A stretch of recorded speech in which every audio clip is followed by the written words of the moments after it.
Hi, everybody. It is Pam Varner, and we are going live with some fun things from the Elevate box. So I hope you can all hear me. And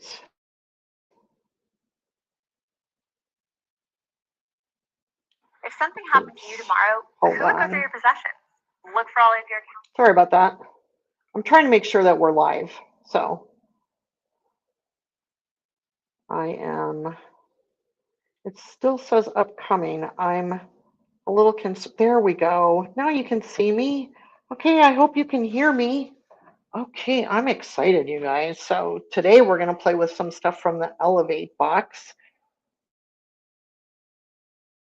This is quarter 3, and we are going to play with this template. This is the spinning wheel number 27. It's a 6-inch size, sorry. So it's a little bit smaller than some of the larger spinning wheels.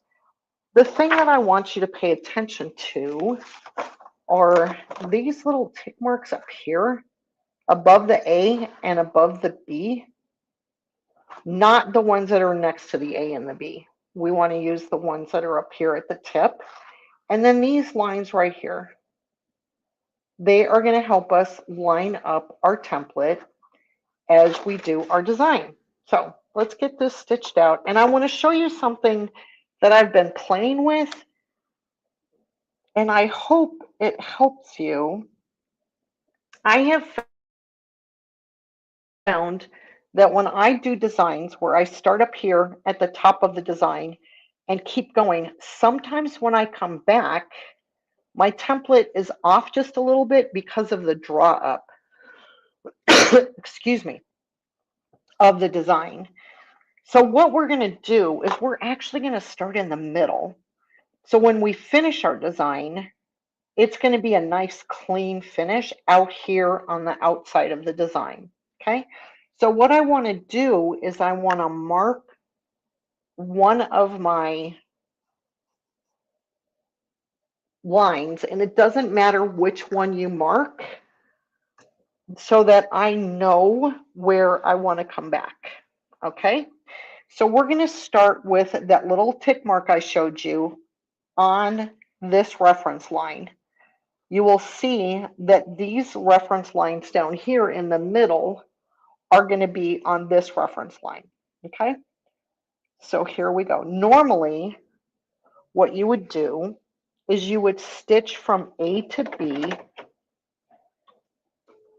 right? You'd be here, you would stitch to B, and then you would rotate the template and you would continue. What we're going to do is we're going to stitch from the center to B, just on the first one. So I have my template in place, and I'm going to pull my thread in the middle. I think it's easier to get your stitches if you need to take a couple extra stitch at the end of your design in the middle than it is out here on the tip. So I'm going to take a couple of stitches to secure it. Now, that means at the end I can trim these off if I want to, or I can bury them. But I also now don't need to hold on to these threads while I'm stitching. So I have my feed dogs down. I also have my stitch length set to 0 because that's what I like to do. And so to make sure that there's nothing going on that you guys can't hear me. Okay, good.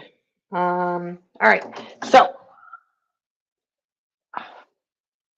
feed dogs down, stitch length to 0. I do that because it's like a security blanket for me. If I forget to lower my feed dogs, hopefully I've moved my stitch length to 0.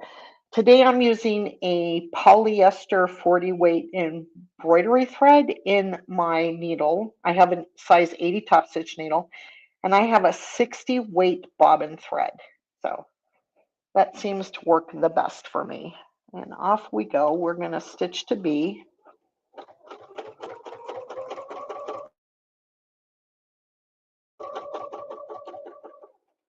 And now we're going to rotate the template. And if you notice, we're now on this, we're going to end over here on this reference line.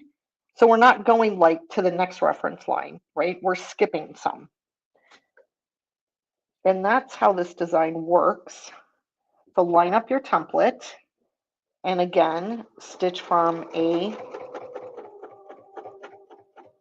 Last time we started in the center. This time we started at A, and now we're going to stitch to B.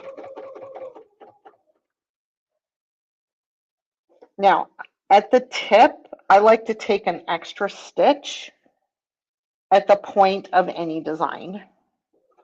So, oops, I took 2 stitches, that's okay. I also want to get my beginning threads out of the way. So,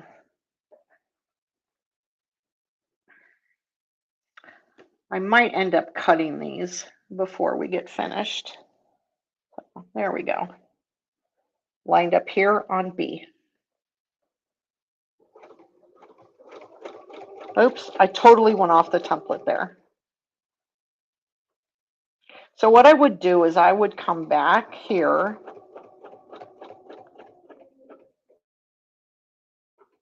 and then when I was done, even though that's double stitched, I would take out these little stitches right here.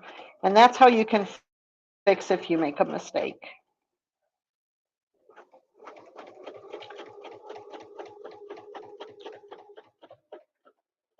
Okay.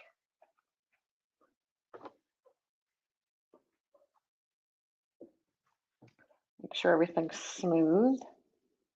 And now we're over here. So this takes a little bit of time to stitch out, not that long.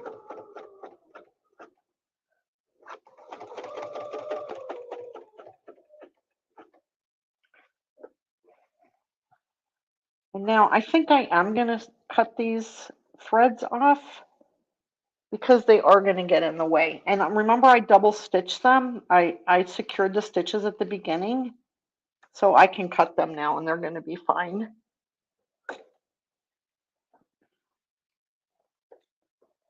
There we go. Always make sure that your B is lined up on your reference line.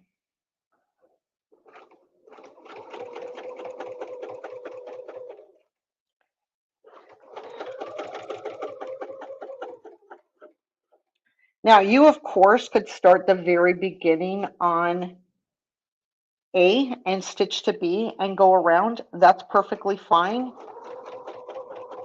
I'm going to show you when we're finished with the design why I started to do it this way. And I just started to do this since I got my box. Well, a little after I got my box. So this is just an alternative way by starting in the middle instead of out on the outside.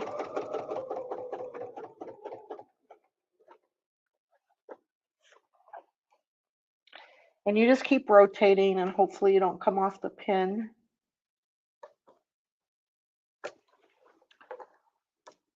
It's hard for me to see the pin. There we go. And now, here I am, I'm here. So,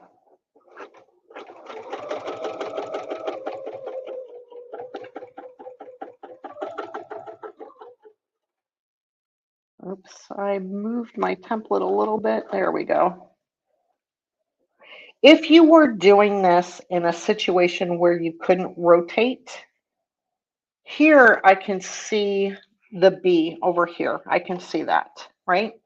So I can stitch to B.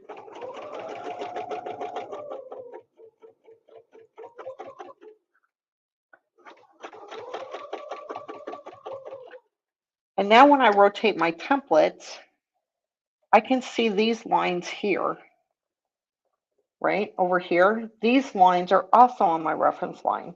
So if I wasn't able to rotate my fabric, I can still do this design.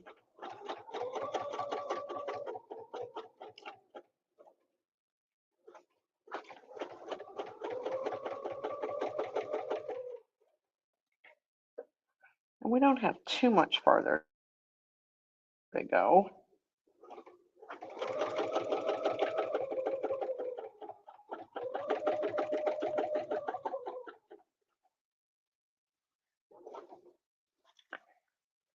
Keep moving my template just before I get to the end. And I should not do that. Okay.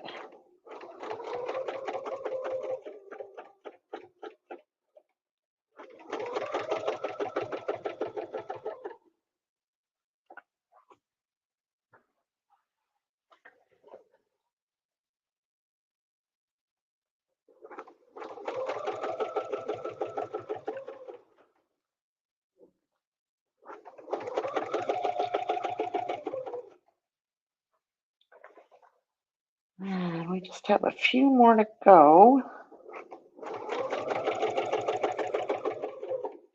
This is such a pretty design when it's stitched out.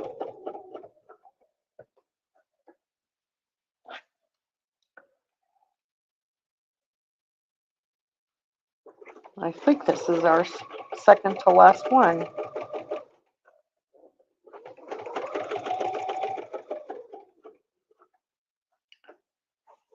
Okay. This is our last petal, I guess you would call it. One of these things I'm calling a petal. Okay. This is the last one. So we're going to stitch out to here. And then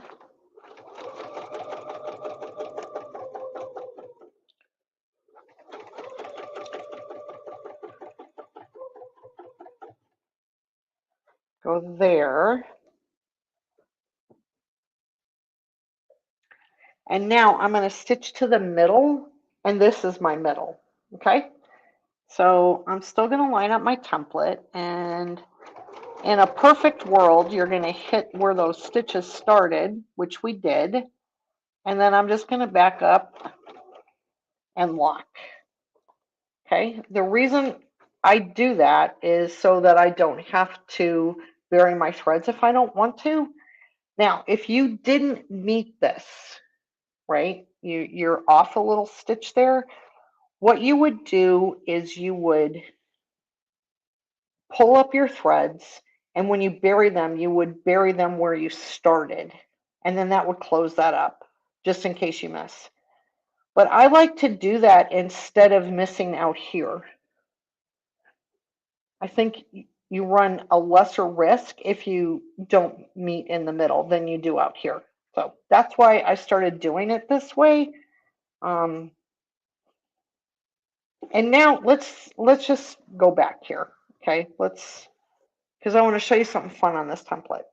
So I would pull my thread here, and that would be it. I would either bury it or I would pull them and trim them off. I can trim them because I locked my threads. This template here has a little curve on it, which makes it super fun. So what I want to do is I want to stitch out to one of these intersections here. Okay, so I have to put my template back on, and there we go. Okay, this intersection right here, I'm going to stitch out to there. Now you don't have to do that. You could do this any way you wanted, but I want to show you something fun. Hopefully we're going to be right on top. There we go. Okay. Now I can use this side of the template as kind of a stem because it's not, we've put an indent in it a little bit. So it's going to be a little bit different of a look than if you just had like a curve. It kind of gives it a little bit of dimension, I guess. Okay, now we can take our template again, right? This part of the template, and we can come up here anywhere we want from the corner here and stitch out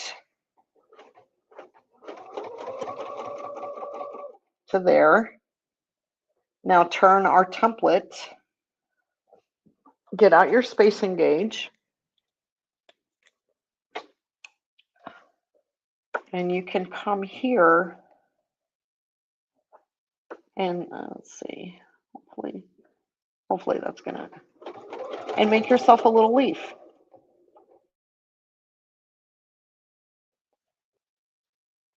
You could make your stem farther if you wanted.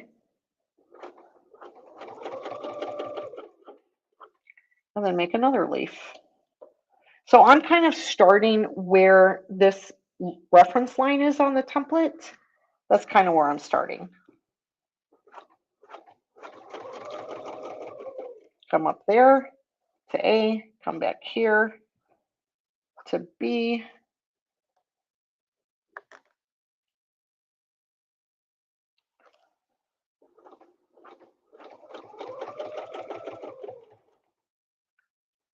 And I'm going to lock it.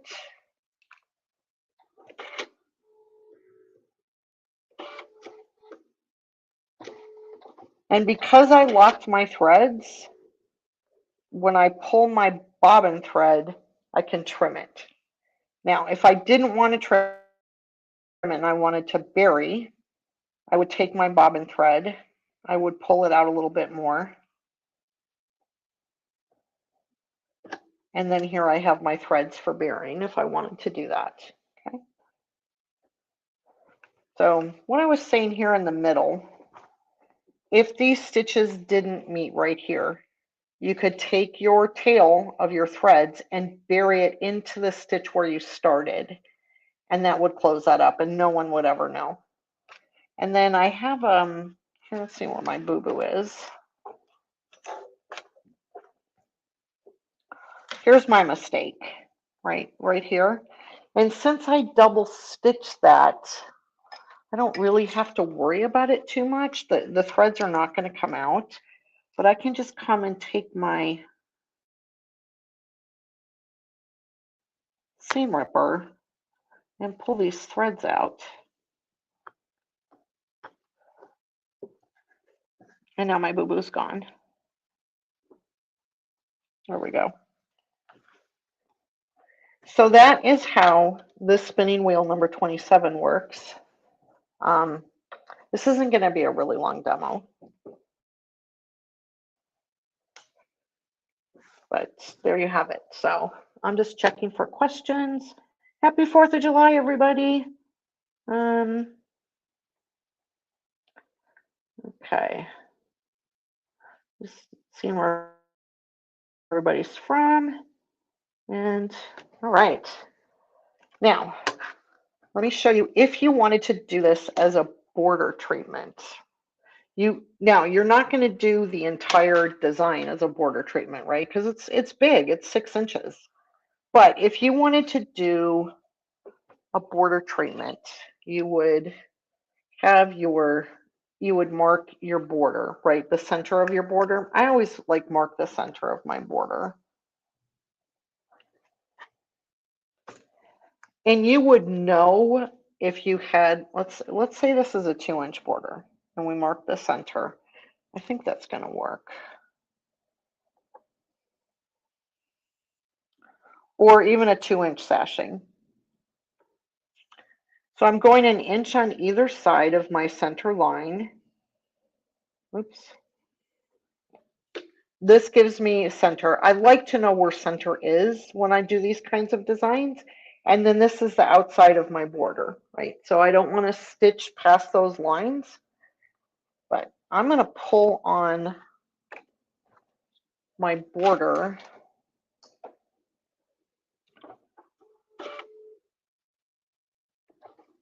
Or on my center of my border.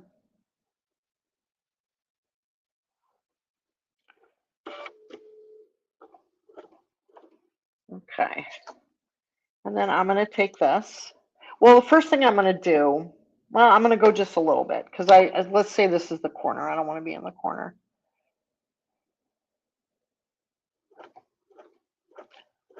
We're going to stitch just a little bit and get out of the corner. Okay. Then I can do my leaf, right? And I know that I'm going to stitch a 1/4 inch away. I always like to be like 1/8 of an inch, 1/4 inch away from a seam. But I know that if I come up here, I'm going to be a 1/4 inch away. So that works perfectly. I'm going to stitch up and make my leaf. And then I'm going to come back down and get out my spacing gauge. Now, I may not use my spacing gauge all the time. Probably will. Oops, I lost the ends. So that wasn't okay. I think this is a little too not perfect, but okay. Then if I wanted, I could do one in this direction by putting this line that's on the template right through this point, and then they kind of go at an angle at each other, which I think is kind of fun. There we go.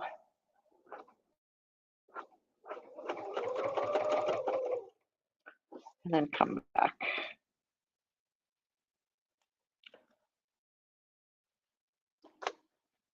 Somebody told me when I first started doing ruler work that eventually I'd be able to tell a 1/4 of an inch, and I just can't. It's not my strong point. So now I can travel along here.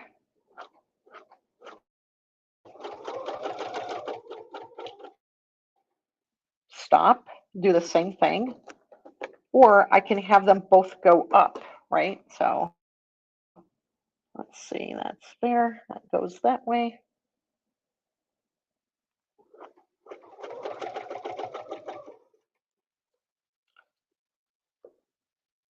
We're going to come back this way.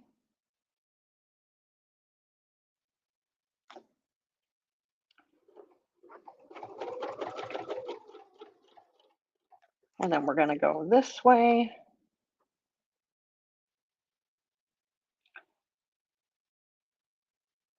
This one is a little bit below center, so it's going to be a shorter of a petal.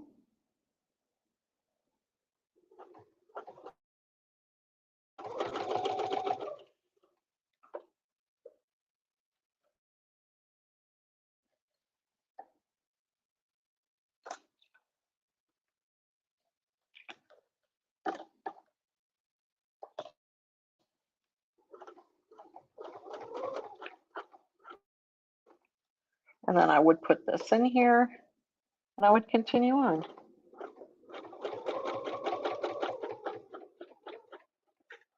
And so this is just kind of a fun thing you can do with borders. Let me just do one more. I really like them where they go opposite angles of each other. I think that's really fun.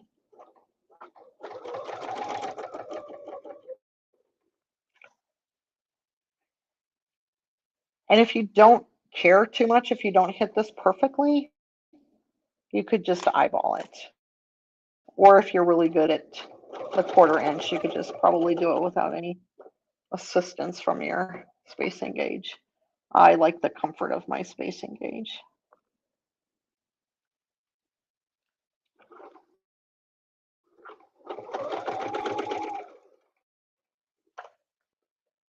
Let's see what happens if we just guess.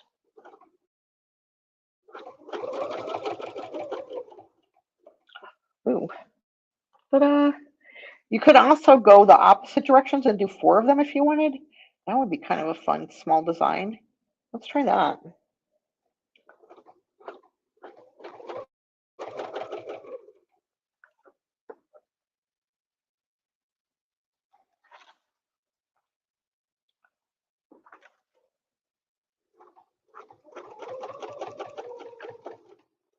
Kind of looks like a little mini spinifex in the middle, right?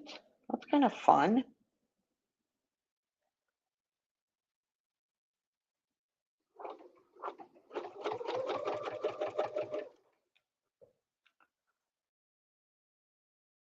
And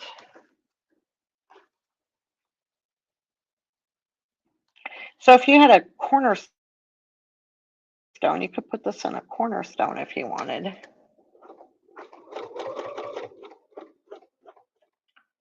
And then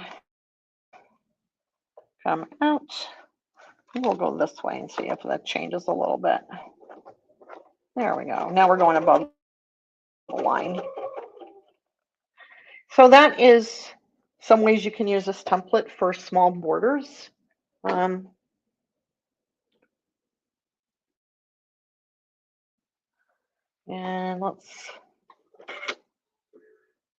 this particular thread that I have in my bobbin is a water soluble thread. And I use water soluble when I'm practicing designs and things like that so that I don't, I can save my fabric. You have to be really careful and not make sure you change your bobbin before, before you do real work. But I only put my water soluble thread in the bobbin. I never put it in the top. I never do both. But I don't like to cut this water soluble thread with my thread cutter on my machine.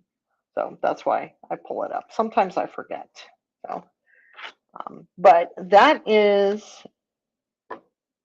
spinning wheel number 27. And I want to show you,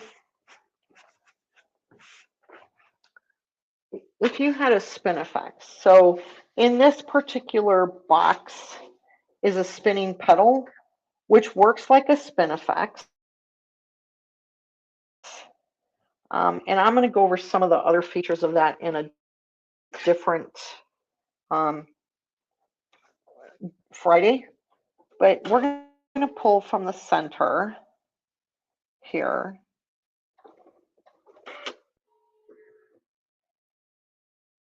And we're going to do four. We're going to do four of the larger one, which is 5 inches, and then this is 3 inches. Okay, so this has the same markings as a Spinifex. And we are going to go like this. And we're going to do just 4 of these of the 5 inch.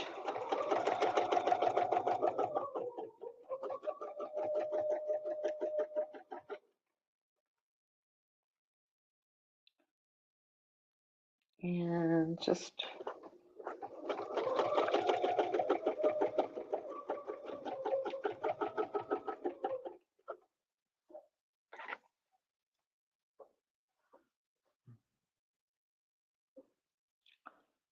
I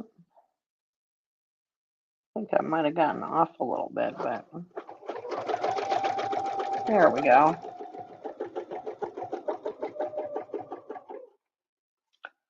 And this way.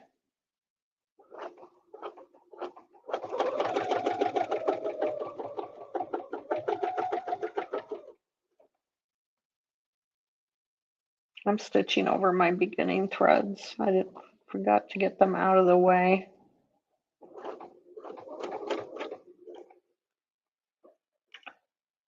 Okay, so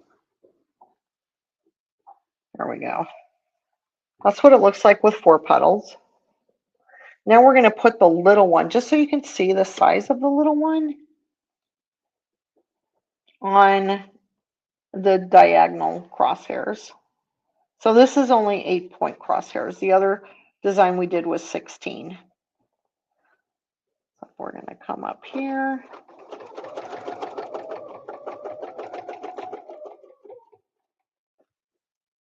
Just gives it a little bit of a different look when you can change sizes. I always like to buy templates on multiple sizes because I think you can mix them up like this and get really nice designs, but also you can use them in different parts of the same quilt with different sizes. So you can mix like Spinifexes with little tiny designs for cornerstones or borders and things like that, and use the same shape throughout your quilt. Okay, now we're going to come back in here.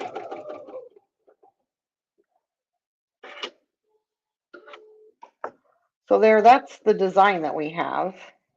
But you could, at this point, right, you could stitch out again to the center section here.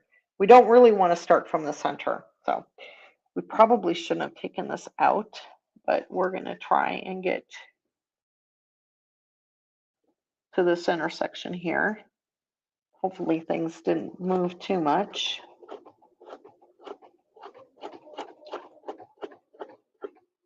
There we go. And then you can take your spinning wheel 27 and make a stem off of a Spinifex design. We'll put a petal out here. Do we have enough room? Oh, just barely. Let's go a little bit farther. I forgot which way it was going. There we go.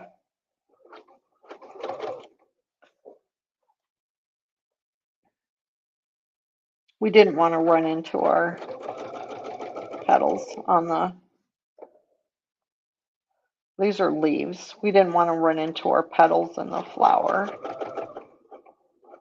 See, I wasn't perfect there. Shh, let's not tell anybody. And then we're going to go down a little bit. Go down this way a little bit. And then we'll do one over here. And then you can see what that looks like when you're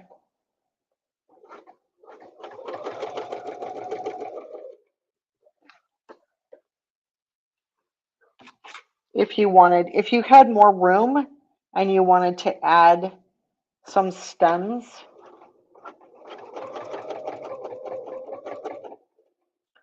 and leaves to your flowers.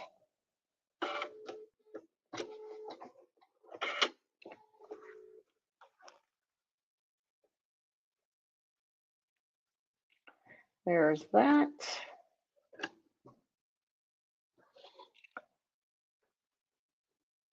Cut those off. And there you can see, hopefully you can see that. So,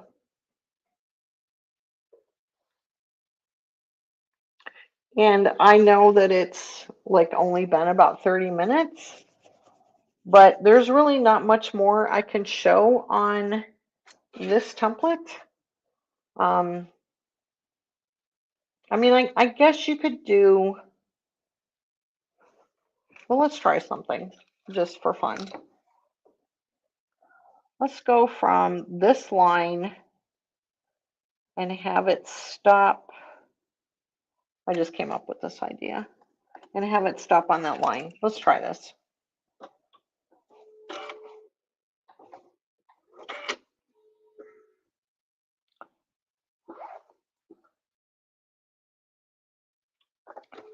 Oh, I should have started in the middle, huh? That would have been a smarter thing to do. Oh well. So I'm going to come up here. We're just going to see if this works. Stop there. We're going to come like this, and we're going to, hopefully this will take us back there.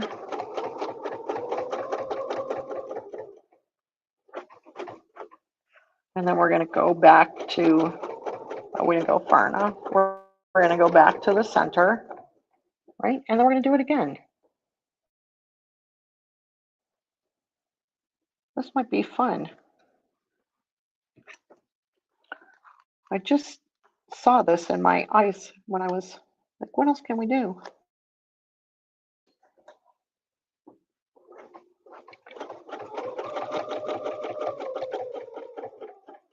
Now I could come here and then come back this way.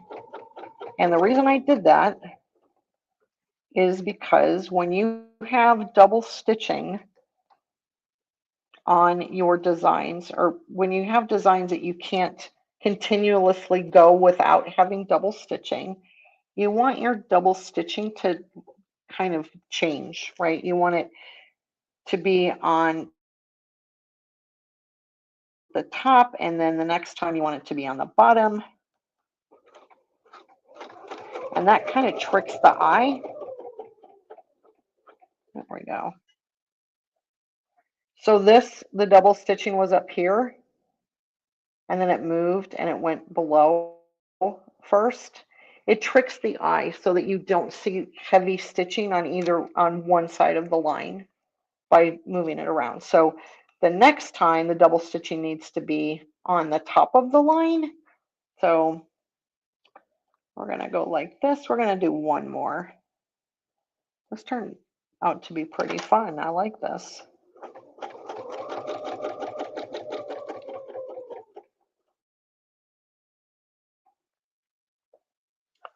And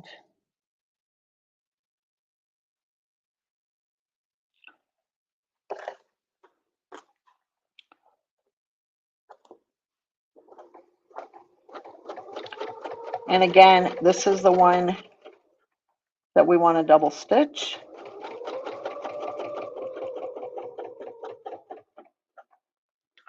So,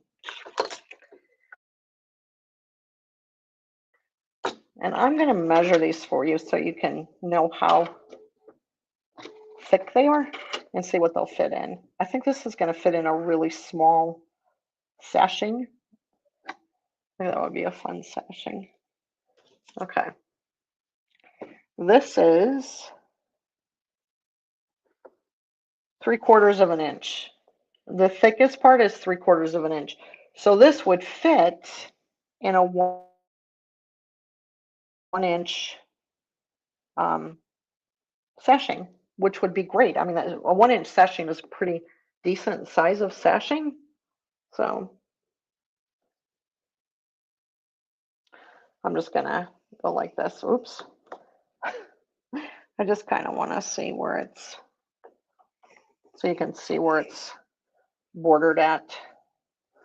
That didn't get done very nicely, but here we go.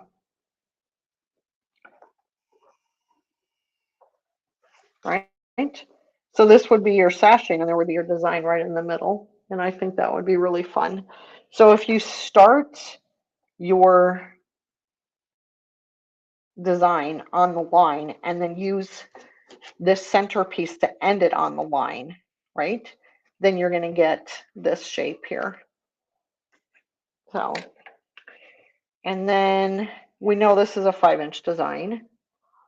What was the other one that we did with the, and here is this, and this fits in a 2-inch sashing. We know that, or it doesn't even have to be sashing. It could be. And this is about 7/8 from here to here. But again, I would use my seam as the border for my design. So I'm just going to check and see if anybody has any questions, because that's really all I have to show you.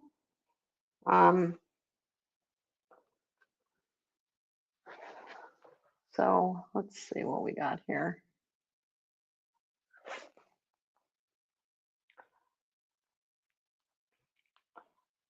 I have to look at a really tiny screen, so I apologize that it takes me so long to read these. Okay. Well, I'm glad you like the large and the small.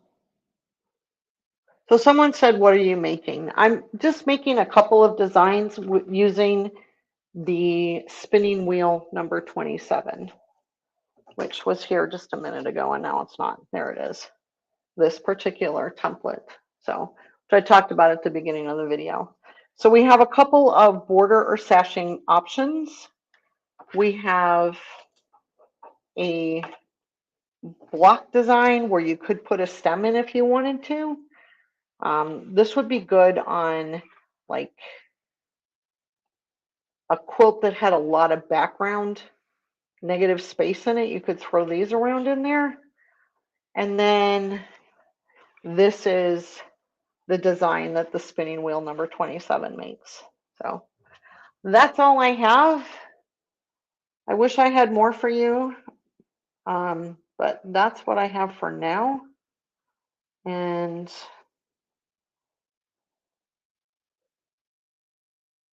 oh, good. I'm glad you like the sashing ideas. And that is all I have for today. I hope everybody has a lovely holiday weekend for those of you in the US. And those of you in Canada, I hope you're having an extra long celebration for Canada Day. And try and stay cool. I know it's really hot all over the United States this weekend, so try and stay cool. And I will see you next month on the first Friday. So thanks for being here. I truly appreciate it.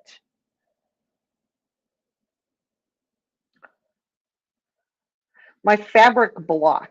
I don't, if you're talking about what I'm working with, it's kind of a fat quarter size, maybe a little bit smaller.